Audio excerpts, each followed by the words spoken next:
Ngayong araw, pupuntahan natin ang Little Boracay ng Ternate Cavite, ang Katungkulan Beach. Tara! Mula nga sa Pasig ay bumiyahe ako patulong Ternate Cavite para masaksiyan ang kagandahan ng tinatawag nilang Little Boracay. 2 to 3 hours away lang ito from Metro Manila. Kaya naman, yayain na ang tropa mag-rides at mag-chillax dito. Nakaramdam nga ako ng gutom, kaya minabuti ko na kumain na muna si Jollibee para may lakas ako sa sobrang traffic. Hindi ako nagkakamali, malapit na ako sa Cavite. Hindi ko na maisa-isa ang dadaanan. Madali lang naman itong makita at i-search mo lang Katungkulan Beach. Ito pala ay hawak ng mga Marines.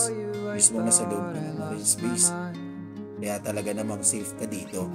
Papasok mo pa lang, napakagandang tanawin na makikita mo. May entrance fee ito, 150 pesos per head. May mga parang siya na nasa, rin sila dito. Pero syempre, may bayad. Walang problema sa pagkain, tubig at alak. Depende sa loob ng Katungkulan Beach. Pero syempre, magbaon ka. Pwede rin dito sa pangsaglitan lang. Gas at pag-entrance lang ang dala mo. Maramdaman mo lang ang tubig dagat. Sa loob pa lang, meron ka na. Ano pa hinantay nyo? Nananagan. Yun o. Malaboracay bang gusto mo? Ano yan? Sa Ternate. Ito lang yan sa Ternate.